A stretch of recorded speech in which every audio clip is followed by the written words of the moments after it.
Marcos capítulo 1, verso 8. Diz assim a palavra de Deus: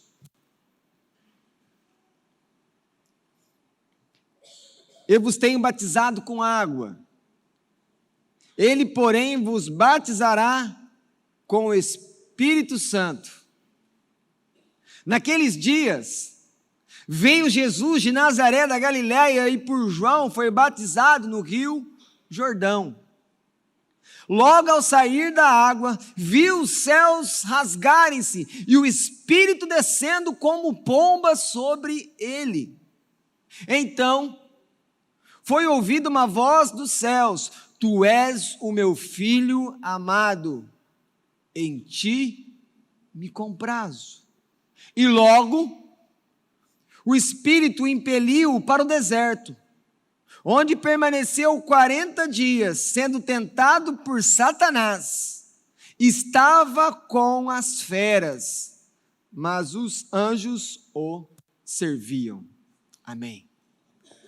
Vamos orar para que o Senhor fale conosco, para que nós possamos comer um pão nutritivo e novo nessa noite. Senhor, o teu povo se reúne diante de ti, buscando comida, buscando a tua presença, buscando aprender de Jesus Cristo, o nosso modelo para todas as coisas.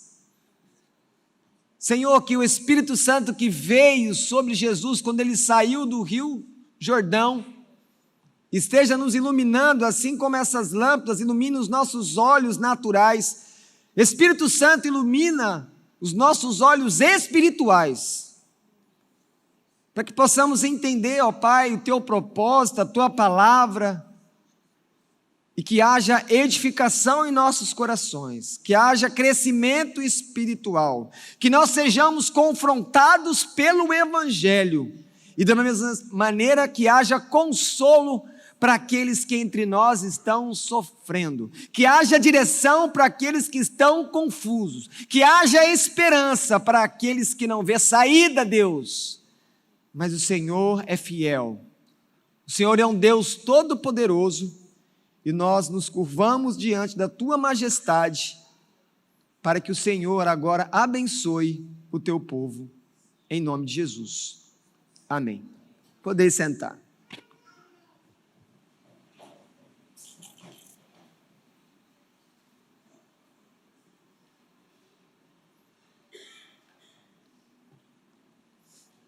Nós estamos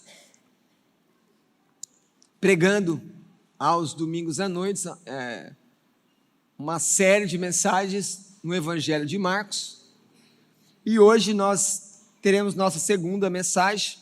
Domingo passado nós tratamos sobre o verso 1 do capítulo 1, Jesus Cristo é o Evangelho. Também poderíamos ter chamado a mensagem de o Evangelho chegou, porque quando Jesus chega em qualquer lugar, é o Evangelho que está chegando, as boas novas, há perdão para pecadores, há uma novidade de vida, o diabo não vai continuar escravizando as pessoas, afastando elas do amor de Deus. Mas nessa noite nós vamos aqui trabalhar com esses versos que nós temos, quando nós percebemos que Marcos continua a sua apresentação de Jesus Cristo como o Filho de Deus. O Filho de Deus que é o Messias do Antigo Testamento, conforme os profetas haviam prometido, chegou. Aquele que foi prometido desde o Éden para Eva, ele chegou ao povo de Deus.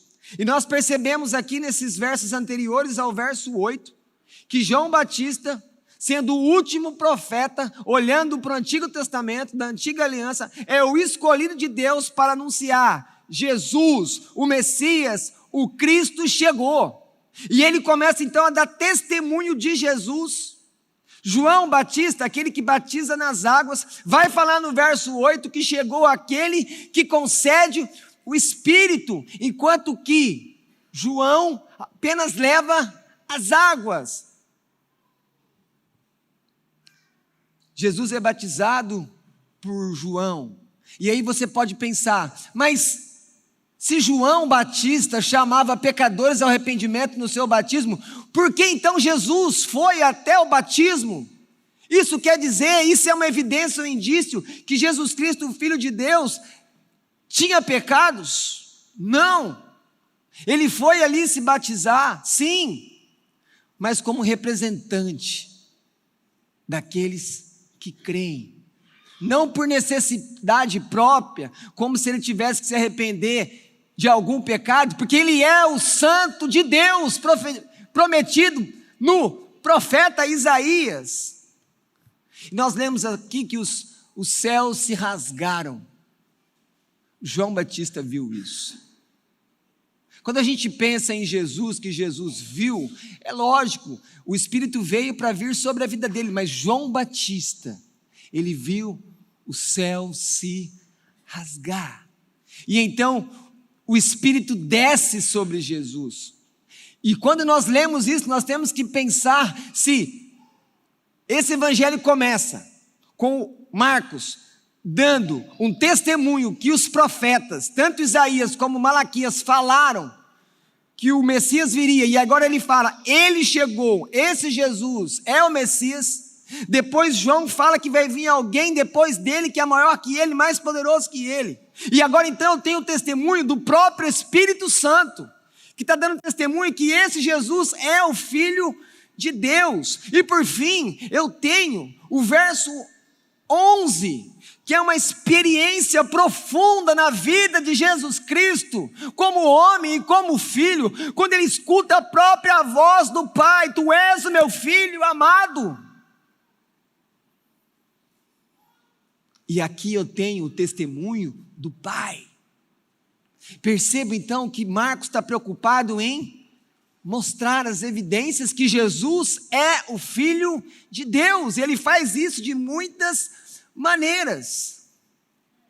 E depois de ser batizado no Jordão, de ver os céus abertos e o Espírito descendo sobre ele, Jesus é, eu posso usar a expressão aqui, não a expressão que Lucas e Mateus usam, que é uma expressão mais leve, porque Mateus e Lucas, quando vão escrever os seus evangelhos, os seus livros, eles falam, e o Espírito Santo levou, parece que o Espírito Santo pegou na mão de Jesus e levou, mas a expressão que Marcos usa, é como se ele fizesse assim, o Espírito Santo pegou Jesus e jogou ele no deserto, porque a expressão é lançou.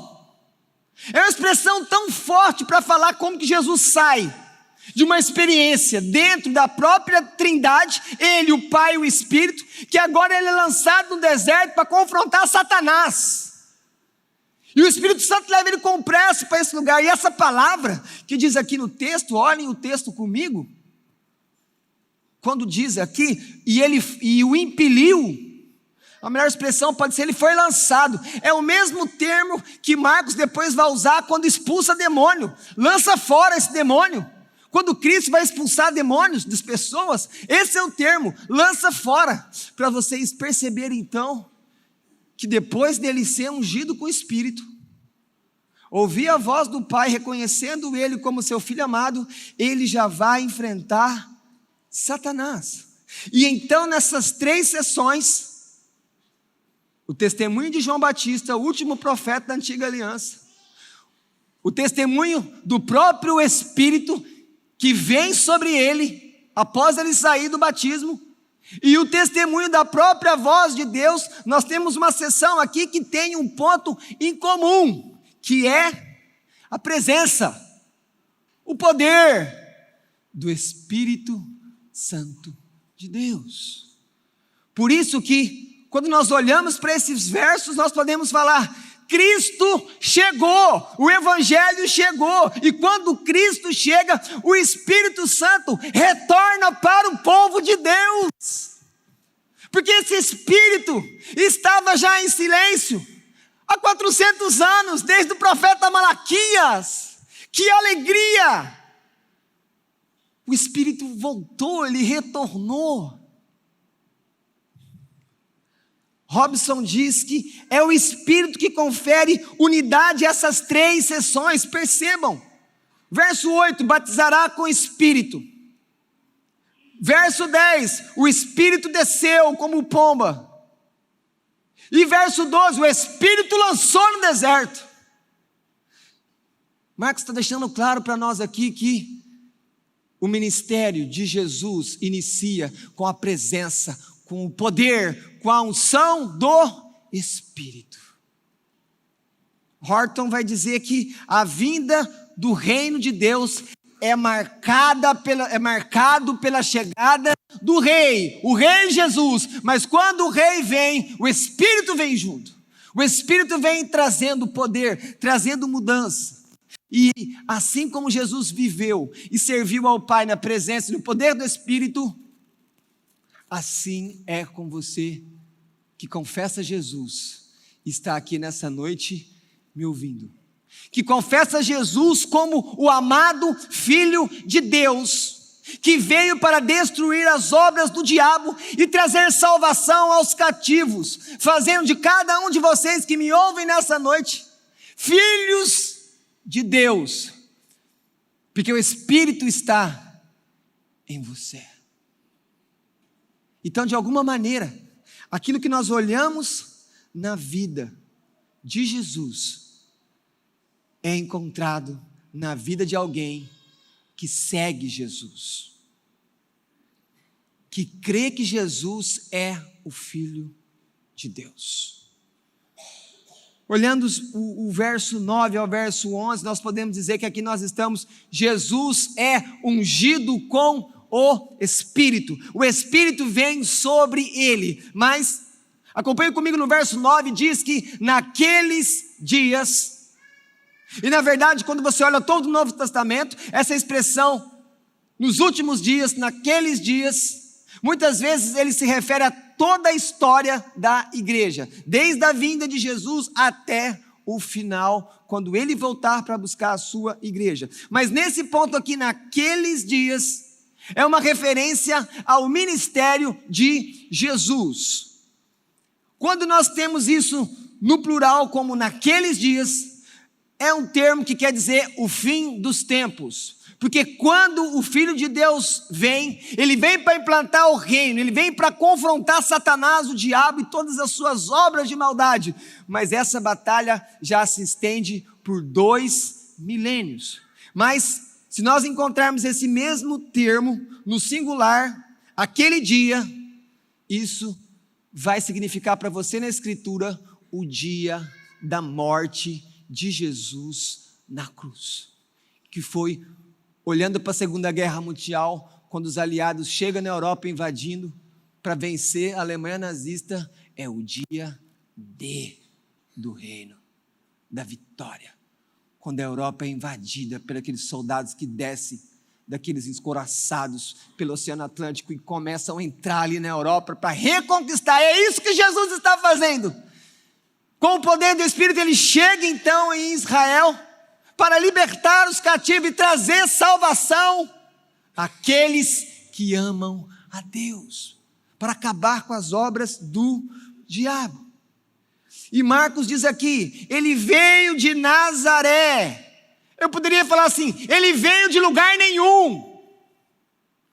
Quando você olha o capítulo 7 do Evangelho de João, e os líderes religiosos estão discutindo sobre Jesus, porque eles já estão pensando em matar Jesus, porque por causa de Jesus, os negócios religiosos deles estão correndo perigo. Eles viram para Nicodemos, e eles falam assim, Nicodemos, examina as escrituras e os profetas, você vai ver que da Galileia não levanta profeta, não sai profeta dessa cidade. Era lugar nenhum. Para vocês terem uma ideia, nos tempos de Jesus, Nazaré tinha 500 habitantes. Não é um bairro dessa cidade, é uma porção de quadras reunidas. Ele sai de um lugar desprezado. Nazaré não é mencionada na escritura no Antigo Testamento. Nazaré não é mencionada por Flávio Joséfo, historiador judeu que vai para Roma, e também pelo livro do Talmud dos judeus, mostrando a insignificância dessa cidade. Mas é deste lugar que vem o Filho de Deus. O catecismo de Heidelberg, um catecismo reformado da Europa, diz o seguinte sobre Jesus e essa unção do Espírito: Jesus é o Cristo, porque é aquele ungido pelo Espírito para 3 ofícios: profeta, sacerdote e rei. Vocês já devem ter ouvido falar muitas vezes que quando nós olhamos para o Antigo Testamento, sobre quais pessoas vinha o Espírito Santo. Quem eram os ungidos de Deus no Antigo Testamento? Você vê a unção de sumos sacerdotes, você vê a unção de profetas e você vê a unção de reis.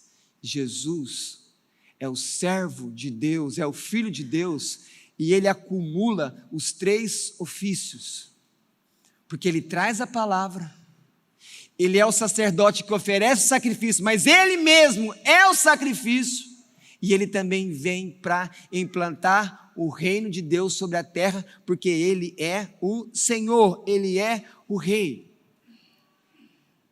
E aí você pode estar pensando, e como eu me relaciono com esses ofícios de Jesus? Que parte que você tem, você que me ouve nessa noite, que parte que você tem com a unção de Jesus? A unção que faz os demônios fugirem, a unção que traz milagre, a unção que traz salvação, a unção que veio por meio do céu se rasgando, o Espírito veio sobre ele. Se você tem Jesus, você é ungido de Deus. Se você tem o Espírito Santo habitando em você, você é ungido para continuar o ministério de Cristo, porque ele mesmo falou que nós faríamos coisas maiores que ele fez. Mas por quê? Como que um homem pode fazer? Como Jesus pode falar isso para a igreja? Porque é ele, o Cristo ungido de Deus, que compartilha da sua unção por meio do Espírito Santo com a sua igreja, com cada um daqueles que crê, não uma elite sacerdotal, não apenas líderes políticos como se fossem reis, ou somente pregadores, não, o Espírito agora está sobre toda a igreja. Por isso que quando Jesus chegou, o Espírito retornou para o povo, para todos aqueles que creem. Se você é cristão, você é ungido. Você é irmã, você é ungida. Você é a serva de Deus. Você é a filha do Deus Altíssimo. Isso é algo que o mundo não conhece e que o mundo não pode ter. João Batista, ele batiza, e aí, olha para o verso 7. E pregava dizendo: após mim vem. Qual é o grande motivo do batismo de João Batista? É um único motivo. Ele só está ali falando: se arrependam, desçam aqui nas águas, porque está vindo alguém. O grande motivo do batismo de João, ou Batista, é que ele está anunciando que vai vir o Filho de Deus. Perceba até que quando Marcos fala de João, o personagem central não é João Batista, o profeta. Por isso que você nunca vai ser o personagem central na obra de Deus, mas é o próprio Cristo usando você. Então João Batista, ele simplesmente prepara o povo dizendo: o rei está chegando, o Filho de Deus está vindo. Porque ele diz assim no verso 7, olha o que ele diz: após mim vem aquele que é mais poderoso do que eu, porque após mim vem aquele. Então o ministério dele não era falar: olhem para mim, e falar: não, olhem para aquele que está vindo, e o Espírito vai vir sobre ele. Craig Kenner, um teólogo da Igreja Assembleia de Deus nos Estados Unidos, ele diz que quando Jesus se batiza, sem ter necessidade de arrependimento de pecados, porque ele é o Santo Filho de Deus, ele está ali porque ele está se identificando com os eleitos de Deus, os eleitos que, se realmente são eleitos de Deus, se arrependem de seus pecados. Qualquer pessoa que pode se olhar para si e pensar em si mesmo como um chamado de Deus para ser salvo, mas continua nos seus pecados, precisa questionar se você está mesmo em Cristo, porque os eleitos são aqueles que vivem uma vida de contínua e diária arrependimento. E tem uma outra coisa importante, quando Jesus vai ali no Jordão e ele se batiza, é um batismo no sentido vicário aqui pensando no sentido de substituto. Vai ter a final do Campeonato Mundial de Futebol, e é o jogo mais importante do nosso time, e nós estamos todos ali. Quem vai bater esse pênalti? Tem que ganhar, o goleiro é muito bom, o goleiro não leva gol. E aí, irmãos, Jesus Cristo, o nosso centroavante, o atacante perfeito, ele vira para todos nós e fala: calma, eu vou bater um pênalti. Ele se coloca então no nosso lugar para bater o pênalti, porque quando ele vai bater esse pênalti na sua perfeição, ele vai fazer o gol. E quando então ele faz esse gol, ele cumpre toda a responsabilidade diante do Pai, que eu e você não podemos cumprir, porque se nós batermos o pênalti, a gente pode até acertar alguns, mas vamos errar. A maioria das vezes ele não. E ele bateu esse pênalti ali no seu lugar. E não teve chance nenhuma para o goleiro chamado Satanás. Amém, igreja? É isso que é ser vicário, é ir no seu lugar e fazer o que você não consegue. Por isso que é a esperança para nós pecadores, porque ele redime maus maridos, ele redime maus pais, ele redime maus empregados, ele muda a vida de filhos desobedientes, ele redime a vida de pais negligentes, ele vem e muda a sua história. Por isso que o batismo tem esse sentido substitutivo. Ele faz o que você não pode fazer. Graças a Deus por isso. E ele faz isso em você por meio do Espírito. Porque quando Jesus chegou, o Espírito voltou para o povo de Deus. Só que o Espírito começa primeiro agindo na própria vida de Jesus. Mas conforme você continuar lendo, o verso 14 vai dizer: depois que João foi preso, ele saiu pregando o Evangelho. E como é que ele pregava o Evangelho? Ele pregava o Evangelho no poder do Espírito Santo. E as pessoas se convertiam. E os demônios submetiam a ele.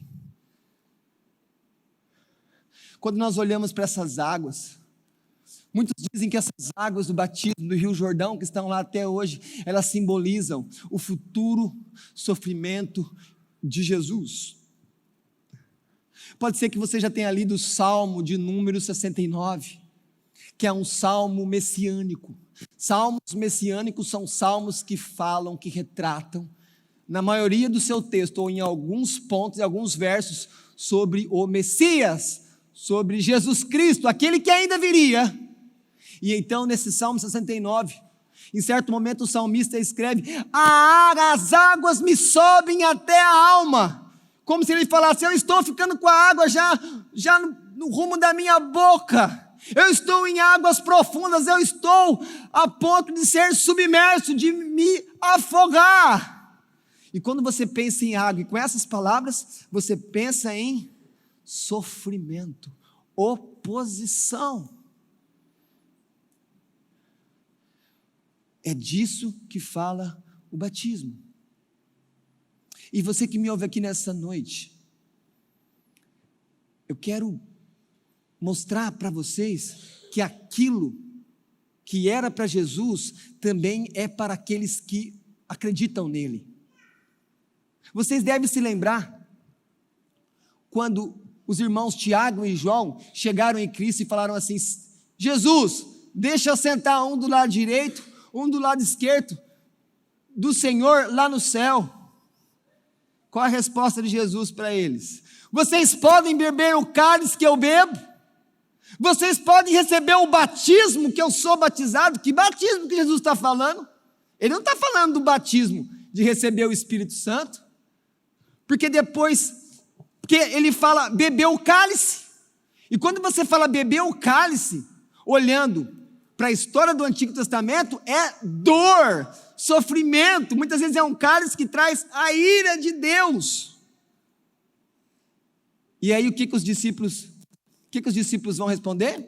Interessados às vezes num lugar que eles queriam: nós podemos beber esse cálice, nós podemos ser batizados com o seu batismo. E aí Jesus responde: vocês vão beber o cálice que eu bebo, e vocês vão receber o batismo que eu sou batizado. Você sabe o que isso quer dizer na vida de Tiago e João? Tiago foi o primeiro apóstolo a ser martirizado. Ele estava sendo batizado. Ele estava bebendo o cálice do sofrimento por causa do Evangelho. Deixa eu falar bem devagar para você. Você não foi chamado apenas para crer em Jesus. Você não foi chamado apenas para ter a bênção de Jesus e poder produzir vida a partir dessa bênção em você. Mas você foi chamado por causa do seu amor a Jesus e ao Evangelho, a sofrer por Jesus. Esse é o chamado completo, que todo discípulo deve avaliar, antes de falar: eu quero me batizar. Lembrando o batismo das águas. Eu quero fazer parte do corpo de Cristo. Muitas vezes isso não é dito nas televisões, não é dito nos livros de autoajuda. Aqueles que têm mais seguidores, os coaches evangélicos, jamais vão falar desse batismo. Eles só vão falar de alegria, prosperidade, não ficar doente, mas não é isso que eu vejo na palavra. Não é isso que eu vejo Jesus falando com as pessoas mais íntimas dele. E então, depois do batismo, no verso 10, eu tenho o Espírito Santo vindo sobre Cristo. Como eu já falei para vocês, quando o Espírito Santo desce nos céus, os céus se rasgam, ali está sendo o fim de um tempo de 400 anos de silêncio, 400 anos do povo não ter uma ação direta, profética do Espírito Santo.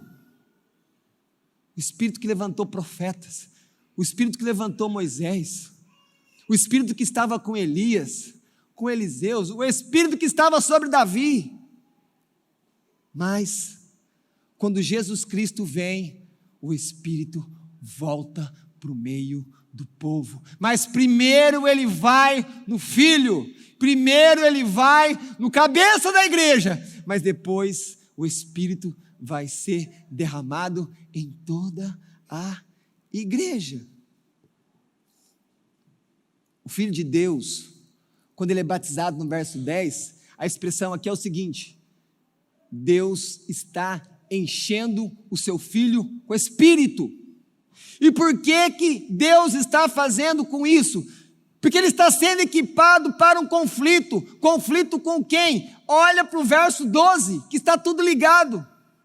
Ele é batizado nas águas. Você vai sofrer, filho de Deus. O Espírito Santo vem sobre ele. A unção vem sobre ele. O Pai fala: tu és meu filho amado. O que o Espírito faz com ele em seguida? Vamos tomar sorvete, Jesus. Judéia é muito quente. Não, eu vou te levar para o deserto da Judéia, cheio de javali, chacal, hiena, animal peçonhento, calor e rochas, e você está de jejum a partir de hoje. Foi isso que ele recebeu, logo após receber o Espírito, porque ele estava ali sendo ungido para derrotar Satanás, e ele derrotou, mas agora é o primeiro encontro frente a frente. Não será o último, Porque Satanás vai ficar até o fim tentando desviar Jesus da cruz, que é o alvo, que é a missão dele. Mas aqui tem o primeiro confronto. Jesus é ungido para destruir as obras do diabo. Por que você foi ungido? Porque você faz parte desse reino. E você foi chamado para que no nome de Jesus, na autoridade de Jesus, continuar a obra que o Pai deu ao Filho, libertando as pessoas da incredulidade, orando por pessoas que têm demônios, e os demônios vão submeter a você, não porque haja um poder em você, mas que o Espírito está em você tem a unção de Deus. O que eu preciso para fazer, para ter a unção de Deus? Você já tem a unção de Deus. Ande com Deus como Enoque vivia, creia em Deus como Abraão cria. E quando essas coisas acontecerem para você, quando esses confrontos espirituais, que eu sei que muitos de vocês falam assim, pastor, vai ter isso? Vai. Aonde que está isso? Porque eu não tenho experiência. Geralmente a ação é assim, né? Mas a vida é assim. Existe um confronto espiritual contra nós. É um reino contra o outro. Mas lembre-se, vocês cantaram que Jesus faz o que por nós? É a nosso o quê? Defesa. Que Ele é nosso o quê? Castelo forte.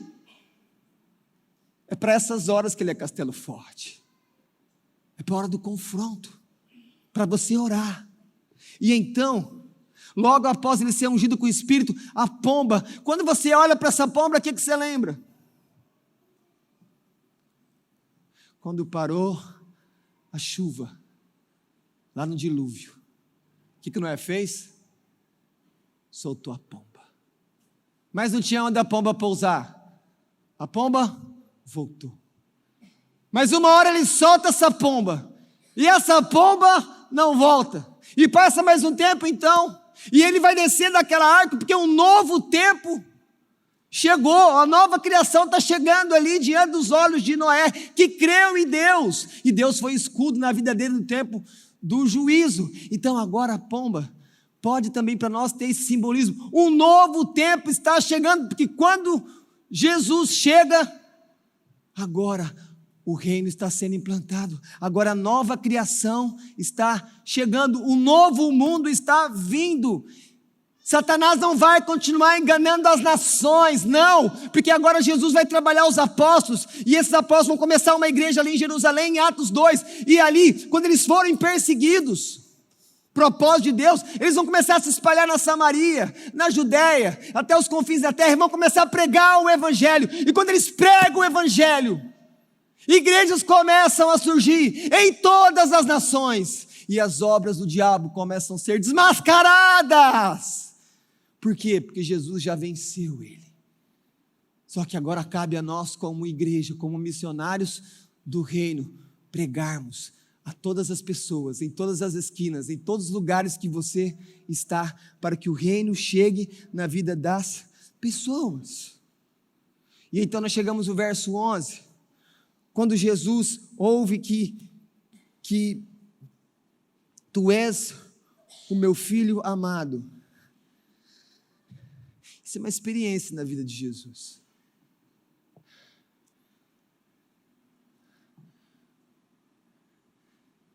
O que aconteceria com você se você tivesse uma experiência dessa? Se você ouvisse, literalmente, a voz de Deus Pai falando para você: tu és meu filho, tu és a minha filha amada, que me dá muitas alegrias. Só que na hora que fala assim, na hora que fala tu és meu filho amado, fala, não, aqui eu quero receber. Mas quando fala porque você me dá muita, fala, não, pastor, não é comigo. Não é comigo porque eu não sou de dar muita alegria para Deus. Às vezes eu vacilo, pastor, eu sou desobediente. Fala, é assim que é? Se você pensa assim ainda de Deus, isso então está mostrando que você ainda não entendeu que o amor de Deus por você é incondicional. Não é porque você faz tudo certinho que Deus ama você. Estou dizendo com isso que você vai ouvir a voz dele, mas eu estou chamando você para pensar na experiência que o pai deu para o próprio filho, porque ele estava ali como uma pessoa, e ele ouviu a voz do pai. Pense no relacionamento de Jesus com o pai dele, não existe nada mais íntimo, nada mais harmonioso. Ele escutou o pai falando para ele, depois que ele escuta o pai, o Espírito Santo, vamos Jesus, o deserto está ali, já ouviu, o pai falou com você, agora vamos. Parece que uma vida com Deus não é uma vida, irmãos, de oba-oba, é uma vida de luta, é uma vida de perdão de pecados, é uma vida de livramento, é uma vida que luta contra as doenças, que muitas vezes o diabo provoca, e Jesus vem então para libertar dessas coisas. Quando a Escritura diz que tu és meu filho amado aqui está dizendo, você é meu único filho, Jesus. Jesus, você é meu herdeiro. Jesus, você é incomparável. Quando a gente olha nisso aqui, a gente tem que entender que até quando Jesus está na cruz, o que ele faz agrada o Pai, porque ele faz aquilo que o Pai chamou ele para fazer. Mas, deixe-me perguntar para você, você agrada ou você desagrada a Deus? Como é que eu posso ver essas coisas? Como é que a gente pode se julgar nessas coisas? Você crê em Jesus? Ou você ainda não crê? Você é um incrédulo? Você não crê que Jesus é o Filho de Deus? Você ainda busca, você acredita em imagens, você busca outros deuses que não o Senhor Jesus como o único Deus verdadeiro? Você vive na desobediência. Se você vive nesses 3 caminhos, você desagrada a Deus, você não agrada. Mas como é que então eu posso agradar a Deus? Hebreus responde para você e para mim nessa noite. Como que eu posso agradar a Deus? Exercendo fé. Sem fé é impossível agradar a Deus. Nós somos agradáveis aos olhos do Pai, não porque nós fazemos tudo certinho, porque nós não podemos bater o pênalti. Jesus já bateu, Ele converteu, Ele nos substituiu no jogo decisivo. Mas o que agrada a Deus é quando Ele vê fé no seu coração. Quando as coisas estão difíceis, você se apega nele, ele vê fé e ele se agrada disso. Quando falta o dinheiro, ele vê que você se apega nele, que ele é a provisão, então ele se agrada da sua fé nele, porque é uma fé genuína, que se agarra nele.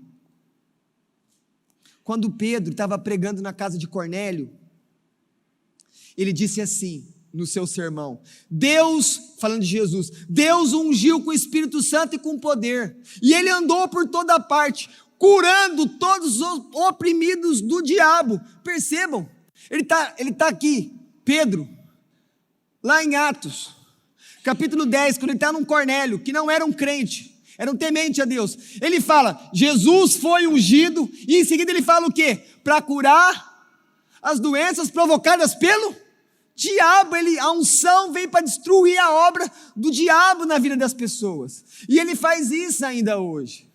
E um outro ponto que eu tenho que falar antes de sair dessa passagem do 9 ao 11, é que aqui nós temos a manifestação de Deus como um Deus trino. Você tem o Filho caminhando até as águas do Rio Jordão, você tem o Espírito Santo descendo em forma de pomba sobre ele, e você tem a voz audível de Deus vindo do céu, o Filho, o Espírito e o Pai. Aqui eu tenho o encontro da Trindade. Que coisa maravilhosa.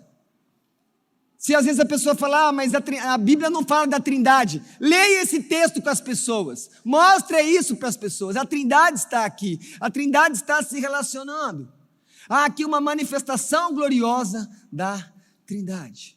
E então nós chegamos no verso 12, o Espírito lança Jesus no deserto. Como eu já disse para vocês, o primeiro desafio de Jesus após ser ungido é entrar no terreno hostil, cheio de feras, um lugar onde ele vai ficar em jejum, apesar do Evangelho de Marcos não registrar esse jejum, ele fica de jejum em 40 dias.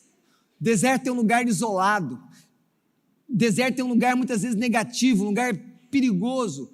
O deserto da Judéia era rochoso, como eu já falei, lobos, javalis, leopardos moravam naquele lugar. E ainda, para a teologia dos judeus da época, deserto era habitação de demônios. E quem está lá para tentar Jesus? Satanás. Vai ter esse embate entre Jesus e Satanás. Mas me digam alguma coisa, Satanás foi até Jesus, Satanás foi lá nas margens do Rio Jordão e falou: Jesus, eu vim aqui para te confrontar. Não! O Espírito Santo levou o próprio Senhor Jesus até o lugar dele, para confrontar ele no território dele. Então, percebam que Jesus vem como um libertador, mas como que ele vai libertar o povo da escravidão do pecado, se ele não derrotar o Senhor daqueles que estão pecando, que é Satanás, que é o diabo? Então o Espírito Santo leva ele para lá, para ele ser tentado. E aqui, você tem experiência nisso, porque é um jargão entre nós, de quando você está sofrendo, quando as coisas ficam difíceis na sua vida, o que você fala? Eu estou no deserto, eu estou sozinho, eu tenho a impressão que Deus me abandonou, porque deserto é lugar de confronto, deserto é lugar onde a nossa fé é testada, e ser tentado por demônios, pelo nosso coração que é mau, por Satanás, é um tipo de deserto que sempre está aí, nos cercando. Quando nós pensamos em ser tentado, por mais que é o Espírito que leve ele para lá, o Espírito não tenta ele, isso cabe a Satanás.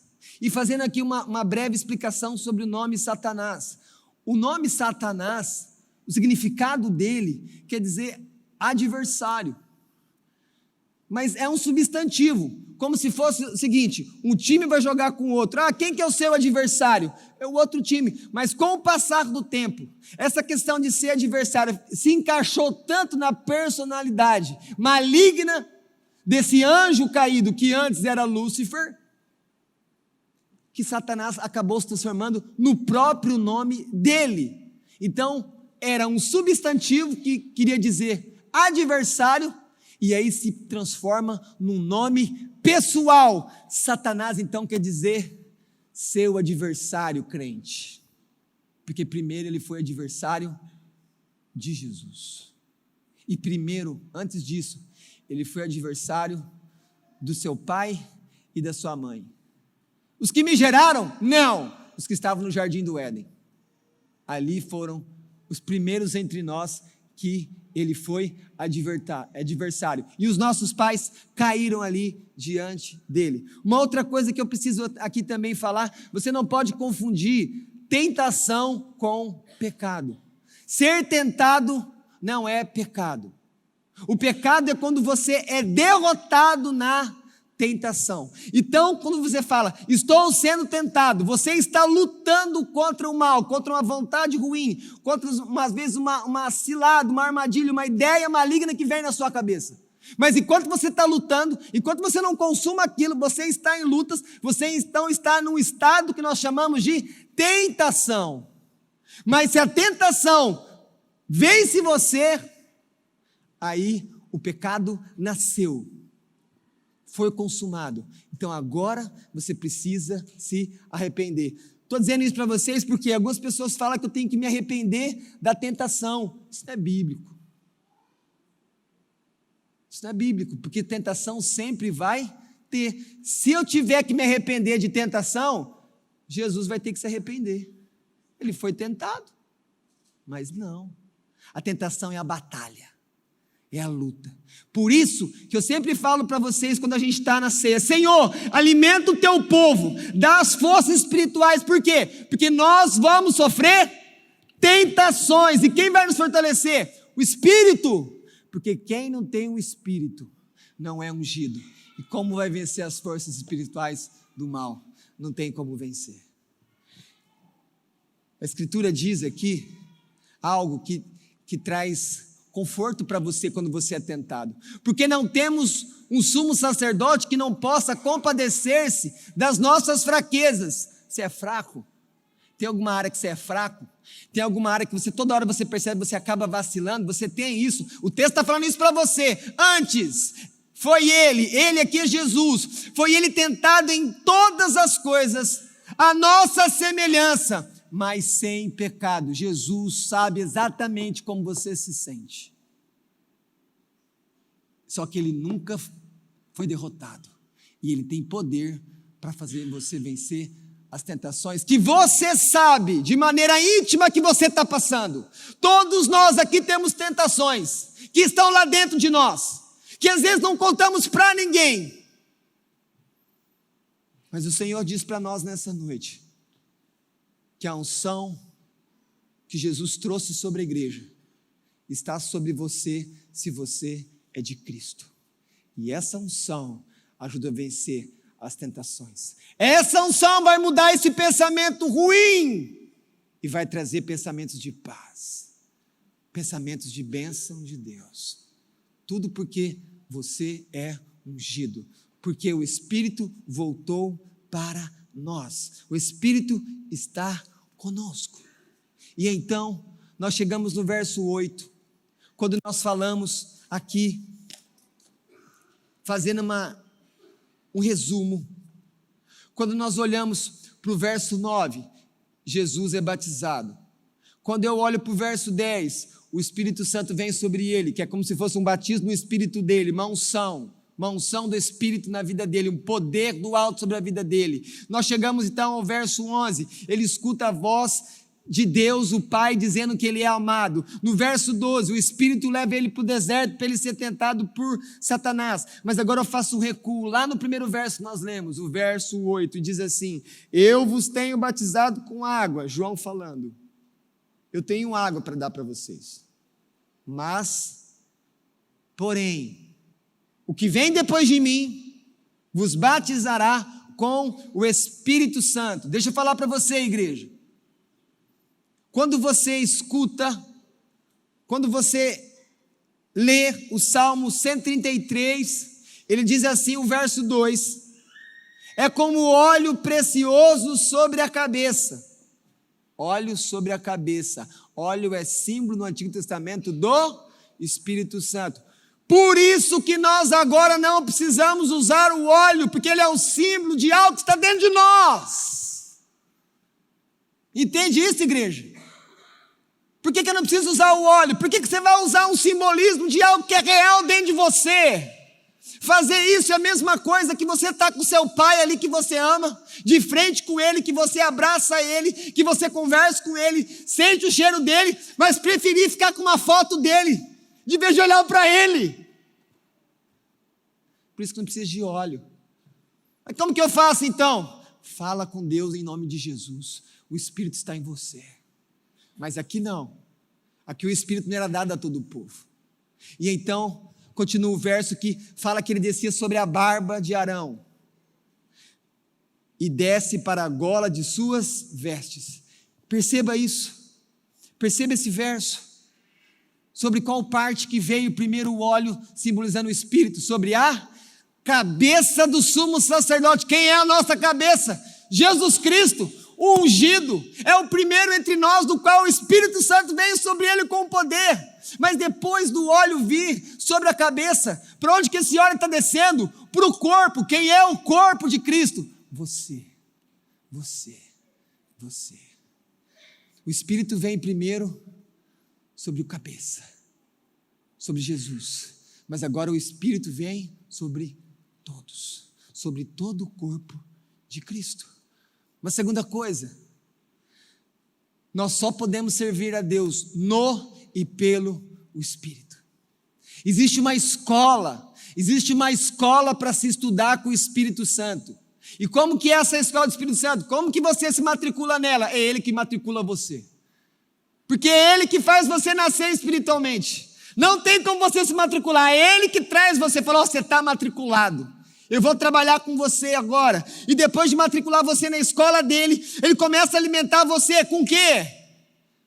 Com entretenimento, com os esportes, com a palavra, que Ele mesmo inspirou os homens a escrever. E essa palavra também que o mesmo Espírito usa quando você está triste e Ele vem consolar você, porque lembre-se, existe oposição contra você, irmão, irmã, e sempre vai existir, porque os reinos estão em batalha, estão guerreando um contra o outro, e de modo sublime, você só pode ter comunhão com Jesus Cristo, porque o Espírito Santo habita em você. Se o Espírito Santo não habitasse em você, ou se o Espírito Santo não habita em você, você não tem comunhão com Jesus Cristo. Você não tem comunhão espiritual com Deus. E esse mesmo Espírito, que depois da sua morte, depois que você vai, a sua alma direto à presença de Deus no céu, é esse Espírito que vai visitar você, ou que vai me visitar lá no túmulo, onde nós poderemos ser sepultados pelos nossos, porque é lá que o Espírito Santo vai chegar e nos encontrar, aquele corpo morto, corrompido, que morre por causa do pecado, mas o Espírito Santo vai ali e nós vamos ressuscitar, porque quem visitou Jesus no domingo de manhã, quando ele estava no túmulo, foi o Espírito Santo. O Espírito Santo que ressuscitou o nosso Jesus.